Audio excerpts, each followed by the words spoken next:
सो हम लोग श्रीमद् भागवतम चौथा स्कंद 19वें अध्याय के श्लोक संख्या 41-42 हम पढ़ेंगे और इसके बाद में 20वें अध्याय की श्लोक संख्या 1 और 2 पढ़ेंगे। तो 19वें अध्याय का 41वां-42वां श्लोक सिर्फ मैं पढ़ दूँगा, 20वें अध्याय का पहला श्लोक भी मैं पढ़ूँगा, फिर जो सेकंड वर्स है वो हम इकट्ठे मिलकर दोहरा लेंगे हम लोग। सो 4:19-41 इस प्रकार है। विप्रः सत्याशिष्टुष्टः श्रद्धया लब्धदक्षिणः आशीषो युयुजः क्षत्रराधिताजाय सत्कृता। मूल राजा पृथु ने उस यज्ञ में उपस्थित समस्त ब्राह्मणों को अत्यंत सम्मानपूर्वक सभी प्रकार की भेंटें प्रदान की। इन ब्राह्मणों ने प्रसन्न होकर राजा को अपनी ओर से हार्दिक शुभाशीष दिए। त्वया भूता महाबाहो सर्व एव समागताः पूजिता दानवाप्मानाभ्यां पितृदेव ऋषिर्मानवः। समस्त ऋषियों तथा ब्राह्मणों ने कहा, हे शक्तिशाली राजा, आपके आमंत्रण पर सभी वर्ग के जीवों ने इस सभा में भाग लिया है। वे पितृलोक तथा स्वर्गलोकों से आए हैं। साथ ही सामान्य जन एवं ऋषिगण भी इस सभा में उपस्थित हुए हैं। अब वे सभी आपके व्यवहार तथा आपके दान से अत्यंत संतुष्ट हैं। इस प्रकार श्रीमद् भागवतम के चतुर्थ स्कंद के अंतर्गत राजा पृथु के 100 अश्वमेध यज्ञ नामक 19वें अध्याय के श्री भक्ति वेदांत तात्पर्य पूर्ण हुए। अब हम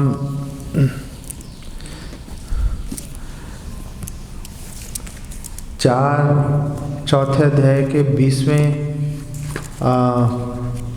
चौथे स्कंद के 20वें अध्याय के श्लोक संख्या 1 और 2 पढ़ेंगे। सो अध्याय का नाम है महाराज पृथु के यज्ञ स्थल में भगवान श्री विष्णु का प्राकट्य। मैत्रेय उवाच भगवानपि वैकुंठः साकं मघवता विभो यज्ञपतिस्तुष्टो यज्ञभुक्तम् अभाषत। श्री मैत्रेय मुनि ने आगे कहा, हे विदुर, महाराज पृथु द्वारा 99 अश्वमेध यज्ञों के संपन्न किए जाने से पूर्ण पुरुषोत्तम भगवान श्री विष्णु अत्यंत प्रसन्न हुए और वे यज्ञ स्थल में प्रकट हुए। उनके साथ राजा इंद्र भी था। तब भगवान श्री विष्णु ने कहना प्रारंभ किया। श्री भगवान वाचा एष ते कार्षीद्भंगम् हयमेधशतस्य क्षमापयत आत्मानम् अमुष्य क्षन्तुम् अर्हसि।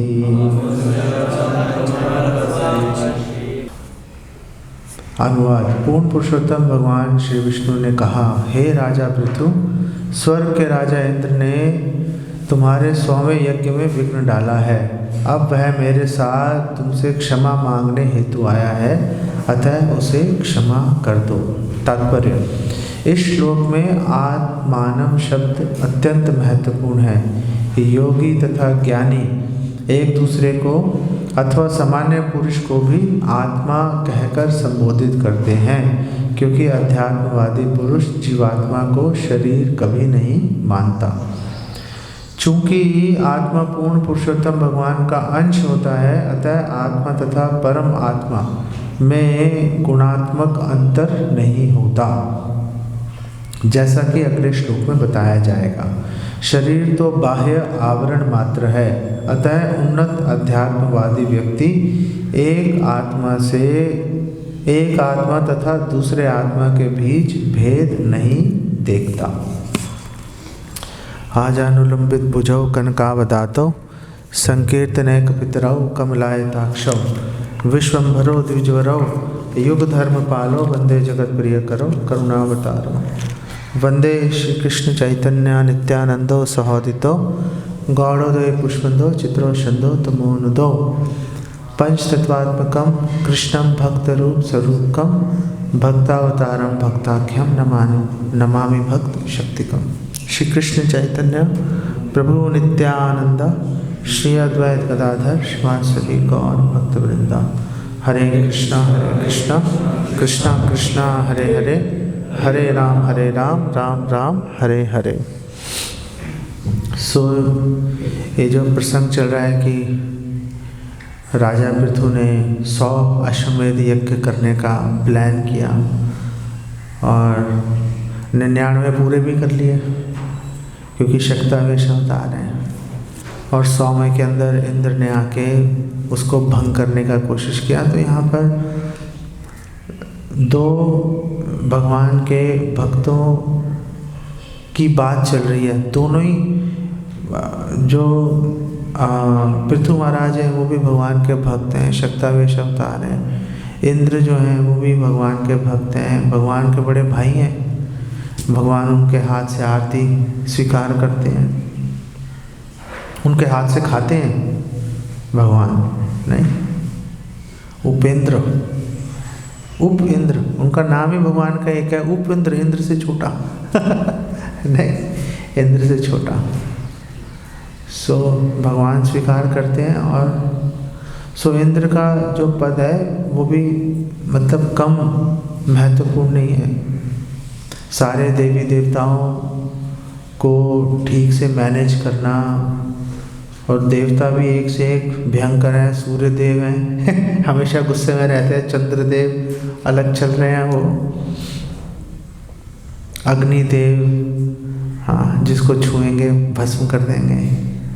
इन सारे डेमी गॉड्स को, उनको मैनेज करना कोई आसान काम थोड़ा ना है। जैसे आप लोगों को मैनेज करना कोई आसान काम है, पूरा कितना दम लगाना पड़ता है नहीं मैनेज करने के लिए और कोई छोटी सी बात हो जाए नाराज़ हो जाते हैं, फिर बताते भी नहीं हैं, मन में इकट्ठी करते रहते हैं बातें, फिर एकदम से ब्लास्ट हो जाता है ऐसे वो कहावत है ना कि एक दिन का ऊँट की कमर तोड़ देता है। नहीं सुनी आपने कहावत कि एक दिन का उससे ऊँट की कमर टूट जाती है उससे। हाँ ना, ऐसा कैसे होगा कि एक तिनके से ऊँट की कमर कैसे टूट सकती है? ऊँट मतलब शक्तिशाली, और एक तिनके से कैसे टूटेगी? तो बताते हैं जैसे ऊँट के पीठ पे आप वजन लादते रहो, सह रहा है वो, सह रहा है, फिर एक टाइम पे आएगा सैचुरेट एकदम पूरा हो गया, इससे ज़्यादा नहीं सह सकता वो, फिर आप उसकी पीठ पे एक तिनका रखो तो वो कलेक्टिव वजन इतना ज़्यादा हो जाएगा, कमर टूट जाएगी उसकी इसलिए ये कहावत है कि एक तिनके से ऊँट की कमर टूट जाती है। तो हमें बेसिकली अपनी पीठ से बोझा हटाते रहना चाहिए नहीं तो पता चलेगा कि एक दिन का आया ऐसे एकदम, सपोज खाने में मिर्च ज़्यादा हो गई, ओ एकदम ब्लास्ट करेगा डिवोटी, पूरे मंदिर के जो है कमियां गिनाना शुरू कर देगा। लोग सोचेंगे मिर्च के साथ ऐसा कैसे हो गया? अरे नहीं भैया, इकट्ठा हो रहा था बहुत टाइम से, वो तो आखिरी दिन का था, वो जो मिर्च ज़्यादा हो गई या कुछ भी हो गया ब्लास्ट हो गया। तो हमें कोशिश करनी चाहिए वजन अपनी पीठ से उठा के फेंकते रहना चाहिए, झाड़ते रहना चाहिए अपने आप को, अब बचे रहेंगे। मुश्किल है देवी देवताओं को मैनेज करना। इंद्र कर रहे हैं मैनेज, तो इंद्र जो है उनका पद बहुत महत्वपूर्ण है। इसलिए तो ब्रह्मा जी ने बोला राजा पृथु को कि तुम सारे देवी देवताओं को आमंत्रित कर रहे हो, आओ यज्ञ में भाग लो, आओ यज्ञ में भाग लो। और वो देवी देवता यज्ञ में भाग लेने के लिए आ रहे हैं, उनके राजा को तुम मारने के लिए तैयार हो कि इसको मार डालूंगा, ऐसे थोड़ी ना होता है। आई मीन देवी देवता को अच्छा तो ना लगेगा उनके राजा को तुम मार दोगे तो तुम एक तरफ से उनको सम्मान देने की बात कर रहे हो, दूसरी तरफ मारने के बारे में सोच रहे हो, बात जम नहीं रही। अब ऐसा हमें कोई भी संकेत नहीं मिल रहा कि महाराज पृथु ने इंद्र बनने के लिए यज्ञ किया हो। वो तो भगवान को प्रसन्न करने के लिए यज्ञ कर रहे हैं, लेकिन वो 100 की मैजिकल फिगर ऐसी है अश्वमेध यज्ञ की कि इंद्र को एकदम बेचैनी हो जाती है, क्योंकि 100 यज्ञ करते ही व्यक्ति एलिजिबल हो जाएगा इंद्र बनने के लिए। तो जैसे इंद्र को पता चला 100 यज्ञ होने वाले हैं पूरे, तो उसको अपने बेसिकली सिंहासन डोलता हुआ उसको दिखाई देना शुरू हुआ। तो उसने भंगम आकर्षित भंगम, उसने 100 यज्ञ को भंग करने के लिए बेसिकली कसम उठा ली इंद्र ने। तो इंद्र ने पहले इस साधु का वेश बना के आया और घोड़ा चुराया, भाग गया। तो महाराज पृथु का लड़का पीछे गया और रुको, कहाँ जा रहे हो, छोड़ूंगा नहीं तुम्हें।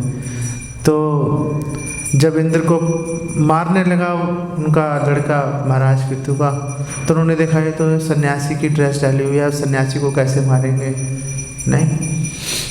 तो उसको छोड़ दिया, घोड़ा वापस ले आया। तो क्योंकि घोड़े को जीत के ले आया तो उसका नाम पड़ गया विजिताश्व। तो वापस यज्ञ शुरू हुआ, तो इंद्र दोबारा आ गया, क्योंकि यज्ञ तो पूरा करने नहीं देगा वो। अब वापस आया। बहुत इंस्ट्रक्टिव बातें हैं इसके अंदर, अगर आप बिना सोए अगर आप सुन पाओ तो। वापस आया, अंधेरा कर दिया चारों तरफ, है ना, जैसे पराशर ऋषि ने अंधेरा कर दिया था अपनी योग शक्ति से। तो इंद्र ने अंधेरा कर दिया चारों तरफ और फिर दोबारा से घोड़े को चुरा के भाग गया। तो विजिताश्व फिर पीछे गया, फिर मारने के लिए ट्राई किया, फिर कहा ये साधु का वेश धारा हुआ इसने, इसको छोड़ो भाई। तो घोड़े को वापस ले आया, वापस यज्ञ शुरू करने वाले थे। तो महाराज पृथु ने सोचा ये बार बार घोड़ा चुरा रहा है, पहले इसको ठिकाने लगा देता हूँ, आगे परेशानी नहीं आएगी। तो उनके जो पुरोहित हैं उन्होंने बोला नहीं नहीं, आप इसका खून मत बहाइए प्लीज़, इसका खून बहाएंगे तो यज्ञशाला दूषित हो जाएगी, हम मार देते हैं इसको। अब पहले लग रहा था कि वो बचा रहे हैं इंद्र को, कह रहे आप चिंता मत कीजिए, हम मार देंगे इसे, हम अभी मंत्र पढ़ते हैं और ये अपने आप आके यज्ञ की अग्नि में गिरेगा, खून नहीं बहेगा इसका, अंदर जल के भस्म हो जाएगा ये इंद्र। और ये इंद्र को भी पता था कि ये ऐसे मंत्र होते हैं। एक बार बचा था वो बड़ी मुश्किल से, जब वो महाराज जन्मेजय ने शुरू किया था ना सांपों को मारने के लिए यज्ञ, तो वो सारे सांप आकर्षित होकर गिरते जा रहे थे।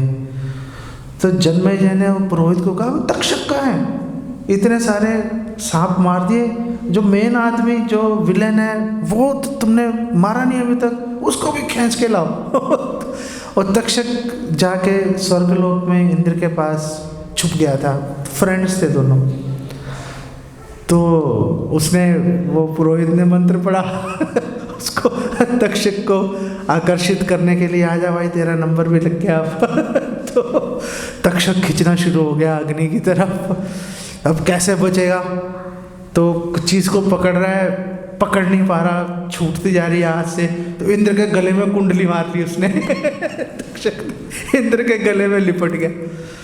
तो वो अग्नि से वो मंत्र से खींच रहे हैं और तक्षक खींचता हुआ जा रहा है, और तक्षक किसके गले में लिपटा हुआ है, इंद्र के गले में। तो इंद्र भी साथ में यज्ञ की तरफ जा रहा है। बुलाया नहीं इंद्र को मरने के लिए, लेकिन दोस्ती उसने ऐसी कुसंग किया ना, इंद्र ने ऐसी दोस्ती की, तो मरेगा भाई तू, अब तूने ऐसी दोस्ती कर रखी है। तो वो बिल्कुल अब पास पहुंच गया, और यज्ञ की अग्नि दिखाई देनी शुरू हो गई और तक्षक लिपटा हुआ उसके गले से। तो इंद्र ने उतार के फेंका, अरे भाई तू मर, मुझे क्यों खींच रहा है।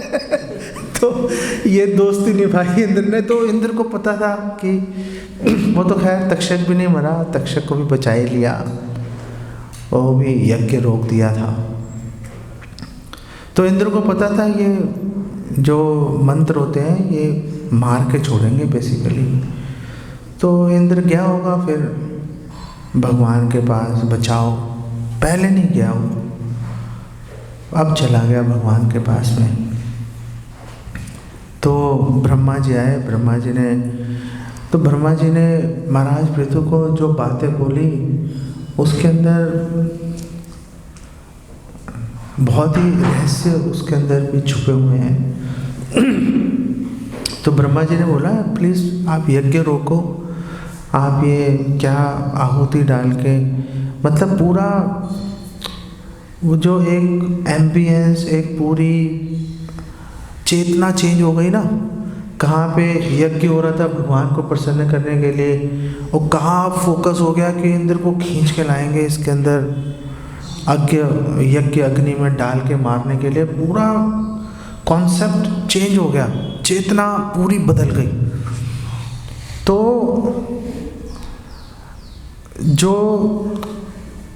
बदले की भावना होती है ना, बदले की भावना में भगवान कैसे पिक्चर में से कब हट जाते हैं पता नहीं चलता।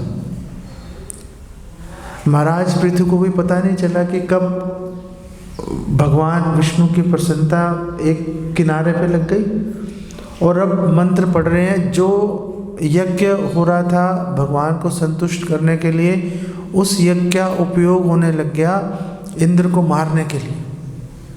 पूरा कॉन्सेप्ट चेंज हो गया नहीं। तो ब्रह्मा जी ने बोला तुमने पूरा यज्ञ का जो उद्देश्य पूरा चेंज हो गया, तुम्हें पता चल रहा है नहीं चल रहा तुम्हें। और कई बार क्या होता है कि जब हम लोग, बहुत नॉलेज है हमें, मान लिया बहुत नॉलेज है, लेकिन और हम दूसरों को हेल्प भी कर रहे हैं। लोग हमसे हेल्प मांगने आते हैं, हम लोगों को हेल्प करते हैं, गाइड करते हैं, लोगों की समस्या सुलझ भी जाती है। लेकिन जब बात अपने पे आती है ना, फिर कई बार दिमाग काम नहीं करता। जब बात अपने ऊपर आ जाती है फिर आदमी, फिर वो ये सोचते हैं कि नहीं मैं तो ठीक कर रहा हूँ, और दूसरे भी यही सोच रहे थे जिनको आपने गाइड कर रहे थे। अब आपका नंबर लग गया तो हम भी ये सोचना शुरू कर देते हैं नहीं ना मैं तो ठीक कर रहा हूँ, मुझे कोई आवश्यकता नहीं है। यहाँ पे ये बात पता चल रही है कि हम कितने ही उन्नत भक्त क्यों ना हो जाए, हमको हमेशा गाइडेंस की ज़रूरत पड़ेगी। हमें हमेशा मार्गदर्शन की ज़रूरत पड़ेगी, क्योंकि हम कभी भी मुश्किलों के अंदर हम फंस सकते हैं, कभी भी फंस जाएंगे मुश्किलों के अंदर। कोई मतलब वार्निंग दे के प्रॉब्लम नहीं आएंगी, हम धीरे धीरे अपने आप उसके अंदर उलझते चले जाते हैं। तो उस समय अगर हमारा ऐसी इमेज है, तो आपकी इमेज भी काम करेगी। एक्चुअली में इमेज ही काम करती है, आप एक्चुअल में कौन हो उससे फ़र्क नहीं पड़ता। आपकी इमेज क्या है भक्तों के समाज में, सारी गेम उससे चलती है। अगर आपकी इमेज है ये बहुत गुस्सैल है, अगर आपकी इमेज ऐसी है, तो फिर चाहे आपने कभी बाय चांस गलती से एक बार गुस्सा कर भी दिया होगा, लेकिन अगर आपकी इमेज बन गई और आप एक्चुअली में गुस्सैल नहीं हो, लेकिन आपकी इमेज काम करेगी। अब हर व्यक्ति ये सोचेगा यार ये बहुत गुस्से वाला आदमी है, इससे थोड़ा सा डिस्टेंस बना के रखना चाहिए। या अगर ये इमेज बन गई कि ये बात नहीं सुनता, ये डिवोटी जो इसके दिमाग में है वही करता है, तो फिर जो दूसरे भक्त जो आपके आसपास हैं, जो आपको देख रहे हैं कि आप प्रॉब्लम में फंसे हुए हो, जो देख रहे हैं कि आप गलत कर रहे हो, जो देख रहे हैं कि आपको हेल्प की ज़रूरत है, जो जानते हैं कि वो हेल्प कर सकते हैं, लेकिन क्योंकि आपकी इमेज बनी हुई है कि भैया ये नहीं सुनेगा किसी की बात, नहीं, जय श्री राधा गोविंद देव की जय, पंचतत्व की जय, श्री श्री सीताराम लक्ष्मण हनुमान की जय। तो वो आपकी इमेज बनी हुई है वो, तो वो इमेज के चलते वो भक्त जो है वो आपको अप्रोच ही नहीं करेंगे, वो आपकी हेल्प करने की कोशिश ही नहीं करेंगे। तो मैं आपको ये कहने की कोशिश कर रहा हूँ कि आप अपने हृदय में झांक के देखो कि आपकी इमेज है क्या। भक्तों से बात करते रहो आपस में, चाहे हम इकट्ठे रह रहे हैं फिर भी एक दूसरे से पूछते रहना चाहिए, भाई ऐसे तो नहीं कि मेरी इमेज बड़ी ख़राब बनती जा रही है, मेरी इमेज, कोई मेरी हेल्प करने के लिए तैयार ही नहीं होगा जब मैं प्रॉब्लम में आऊँगा। तो वो क्योंकि प्रॉब्लम में हम आएंगे ही आएंगे, ये आप ये मत सोचो कि शायद कभी प्रॉब्लम आएगी, कब आएगी सिर्फ ये क्लैरिटी नहीं है, लेकिन प्रॉब्लम में हम आके रहेंगे इसमें कोई क्वेश्चन नहीं है। तो उस समय दूसरे भक्त आके हमें हेल्प करने के लिए तैयार होना चाहिए। हमें पूरा दम, नॉर्मल सिचुएशन जब होती है हमें पूरा दम इसी पे लगाना चाहिए कि भक्त हमारी हेल्प करने के लिए तैयार रहेंगे। तो ब्रह्मा जी ने उनको बोला, आपको पता है कि पूरा कॉन्सेप्ट चेंज हो चुका है आपका यज्ञ पहले कुछ और चल रहा था, अब आपका यज्ञ कुछ और चल रहा है। और फिर ब्रह्मा जी ने बोला कि आप क्यों तुले हुए हो अपना ये यज्ञ पूरा करने के लिए? आपको पता है आपका यज्ञ, इंद्र जो है पूरी मेहनत कर रहा है आपका यज्ञ भंग करने के लिए, और वो उल्टी सीधी हरकतें कर रहा है आपका यज्ञ खराब करने के लिए। और इंद्र जो है, इंद्र एक प्रतिष्ठित व्यक्ति है, देवताओं का राजा है। तो इंद्र जो भी करेगा लोग कॉपी करेंगे उसको, है ना, लोग उसको कॉपी करेंगे और लोग बोलेंगे देखो, आप बोलोगे ना ओए तू ये क्या कर रहा है, तो लोग बोले देखो इंद्र ने भी तो किया था, मैंने कर दिया, क्या हो गया, मैं तो इंद्र के चरण चिन्हों पे चल रहा हूँ। और आप जवाब नहीं दे पाओगे, नहीं। जैसे नारद जी ने व्यासदेव जी को बोला था ना, नारद जी ने व्यासदेव जी को डांटा था, यार तुम ये ऐसे उल्टे सीधे पुराण लिख दिए तुमने, इतने सारे तमोगुणी पुराण भी लिख दिए, रजोगुणी पुराण भी लिख दिए। अब लोग गलत काम करेंगे और फिर इन प्रमाणों का, इन जो पुराण है इनका प्रमाण देंगे, तो फिर कौन काटेगा उनकी बात को? लिखे तो तुमने। तो वेद व्यास जी ने बोला हाँ बात तो सही है।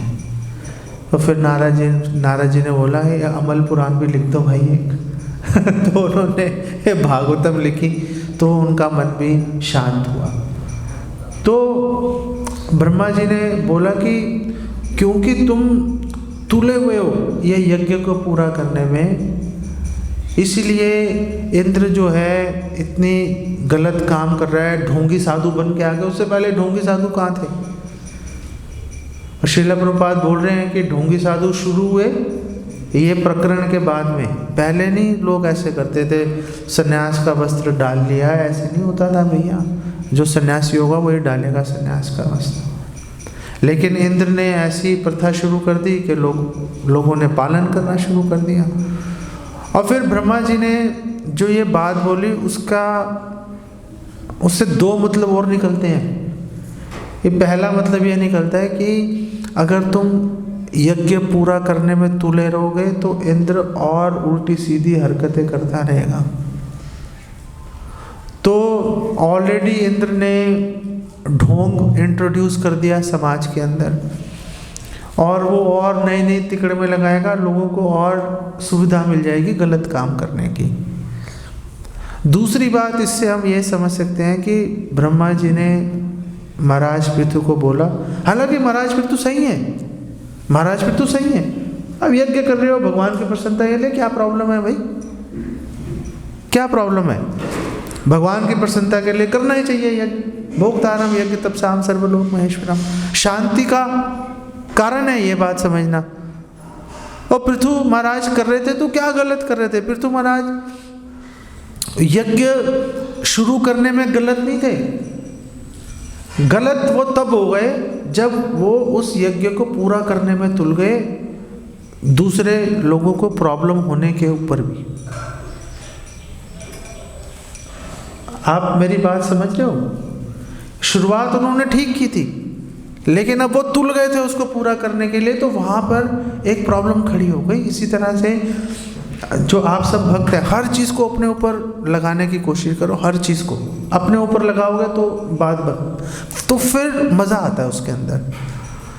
तो आप भक्ति कर रहे हो, आप सेवा कर रहे हो, तो आप सेवा कर रहे हो प्रभुपाद को, भगवान को प्रसन्न करने के लिए, और फिर अचानक आपको पता चला कि आपकी जो सेवा है जो कि भगवान को प्रसन्न करने के लिए है, उससे किसी और को प्रॉब्लम हो रही है। तो फिर आपको ये सोचना पड़ेगा कि क्या मैं इस पर्टिकुलर सेवा को जारी रखूं कि नहीं रखूं। प्रभुपाद की प्रसन्नता जरूरी है, भगवान की प्रसन्नता जरूरी है, भक्त की प्रसन्नता भी जरूरी है। और भक्त, श्रीला प्रभुपाद बोल रहे हैं, श्रीला प्रभुपाद के हजारों कोटेशंस हैं, भैया आपस में सहयोग कर लो, आपस में मिलकर चलो, आपस में मत लड़ना। तो प्रभुपाद को प्रसन्न करने का एक तरीका ये है कि आप अपनी सेवा करो, एक तरीका ये भी है कि भक्त को संतुष्ट करो, उससे भी तो प्रभुपाद ही प्रसन्न होंगे। नहीं, हायर प्रिंसिपल के लिए लोअर प्रिंसिपल को छोड़ देना। वो ब्रह्मा जी यहाँ पर महाराज पृथु को एक्सप्लेन करने की बात कर रहे हैं कि हायर प्रिंसिपल है कि आपस में मतभेद नहीं होना चाहिए। छोड़ो, ये नहीं होगा यज्ञ, कौन सी आफत आ गई, 99 कर तो लिए तुमने, क्या हो गया, 100वां यज्ञ नहीं हुआ तो उससे क्या फर्क पड़ रहा है। और हमें ये भी समझना चाहिए कि ये संसार बेसिकली, क्योंकि दुखालयम व शाश्वतम है, यहाँ पे बिना कोई एक्स्ट्रा प्रयास किए अपने आप प्रॉब्लम्स खड़ी हो जाएंगी। जैसे मतलब जब महाराज पृथु ने सारे देवी देवताओं को बुलाया था तो इंद्र को भी बुलाया होगा, ऐसा थोड़ा ना कि उन्होंने बोला होगा इंद्र भाई तुम मत आओ, बल्कि यही लिखा हुआ है भागवतम में कि भगवान खुद वहाँ पे उपस्थित थे। 19वें अध्याय के शुरू में बताया गया कि भगवान खुद ही थे वहाँ पर मौजूद, और भगवान की उपस्थिति में ये सब चल रहा है और भगवान रोक नहीं रहे। आप देखो, भगवान रोक नहीं रहे, कई बार भगवान नहीं रोकते, भगवान देखते हैं कि अच्छा देखता हूँ क्या हो रहा है, अब क्या होगा, अब क्या होगा भगवान देखते हैं। और भक्त आपस में लड़ना शुरू हो गए, प्रॉब्लम्स शुरू हो गई, भगवान बीच में कोई अड़चन नहीं लगाते। भगवान बोल रहे हैं चलो देखते हैं क्या इसका क्या इसका परिणाम निकलेगा। जैसे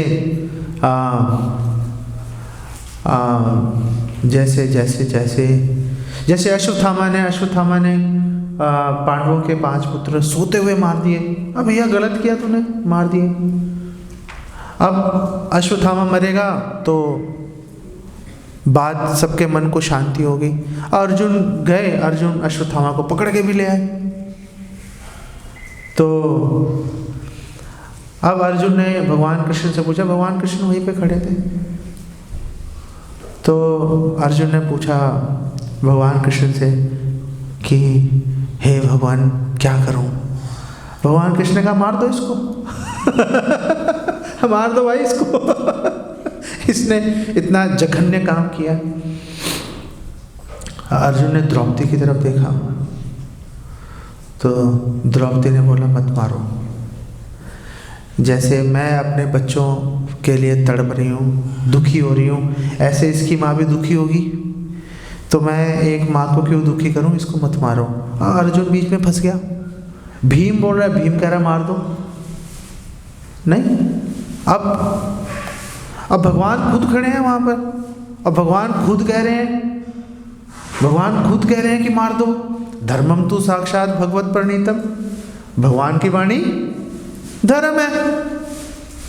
अब उसको नहीं मारना प्रॉब्लम है। अब अर्जुन समस्या में घिर गया, फंस गया वहां पे कि द्रौपदी की बात मानूं भगवान कृष्ण की बात मानूं, क्या करूं, समझ में नहीं आ रहा। प्रॉब्लम किसने खड़ी की? भगवान कृष्ण ने खड़ी कर दी प्रॉब्लम। खुद वहाँ पे खड़े हैं भगवान, और फिर भी वो प्रॉब्लम खड़ी कर दी भगवान नहीं। तो फिर सॉल्यूशन निकल के आया फिर कि इसका अपमान कर दो। तो अपमान जो है वो मृत्यु के बराबर है। नहीं, आप लोग मानते हो अपमान मृत्यु के बराबर है? आजकल तो अपमान दूसरे की मृत्यु के बराबर है। अगर कोई हमारा अपमान करे तो हम सोचते हैं इसको मारो, ये नहीं सोचते कि वो मेरा अपमान हो गया, मृतक के समान। जैसे महाराज युधिष्ठिर ने महाभारत में, महाराज युधिष्ठिर ने बोला ना इसको अर्जुन को, अर्जुन ठीक से लड़ाई नहीं कर रहा था, तो युधिष्ठिर महाराज ने बोला कि तू नपुंसक है, तेरे को युद्ध करना नहीं आता अर्जुन को। चलो नपुंसक है इतना तो सुन लिया अर्जुन ने, छोटा भाई है सुन लिया। अब आगे महाराज युधिष्ठिर ने बोला, भगवान कृष्ण भी खड़े हैं वहीं पे खड़े हैं। युधिष्ठिर ने, महाराज युधिष्ठिर ने बोला, गांडीव को छोड़ दे, तू तेरे बस की नहीं है। ओ भैया। अब अर्जुन ने गांडीव उठा लिया, रखा हुआ था अच्छा वाला। युधिष्ठिर महाराज जब बोला छोड़ दे गांडीव को, उठा लिया गांडीव को। उसने बोला भगवान कृष्ण को कि मैंने प्रतिज्ञा की थी कि अगर किसी ने बोला ना तू गांडीव छोड़ दे, उसको मारूंगा जान से। इन्होंने बोल दिया, अब इनको जान से मार के रहूँगा। तो भगवान कृष्ण ने कहा रुक जा भाई, इसका भी कुछ सॉल्यूशन निकालेंगे। कि तू और जिनके लिए युद्ध कर रहे हो उन्हीं को तू मार देगा तो युद्ध ही खत्म हो गया। तो भगवान कृष्ण ने बोला कि चलो तुम युधिष्ठिर का अपमान कर दो। अपमान करना और मृत्यु एक ही बराबर है। तो अर्जुन ने अपना गांडीव रखा और खूब खरी खोटी सुनाई महाराज युधिष्ठिर को। तो भगवान कृष्ण ने कहा बहुत हो गया, ठीक है। अब अर्जुन ने एक नई प्रॉब्लम खड़ी कर दी। अब पता नहीं, देखो भगवान की अगर गाइडेंस नहीं होती तो महाभारत का युद्ध उनके शिविर में ही खत्म हो जाता। ये तो भगवान है, बचा रहे हैं उनको। अर्जुन ने बोला कि कृष्णा, मैंने बड़े भाई का अपमान कर दिया, अब मैं कैसे जीवित रह सकता हूँ? अब मैं मर के रहूँगा, अब मैं आत्महत्या करूँगा। अब तो कैसे बचाया भगवान कृष्ण ने? कैसे बचाया? कौन बताएगा? अपनी प्रशंसा करो। भगवान ने कहा भैया तो अपनी प्रशंसा कर, जो अपनी प्रशंसा करेगा वो भी मृतक के समान है वो भी।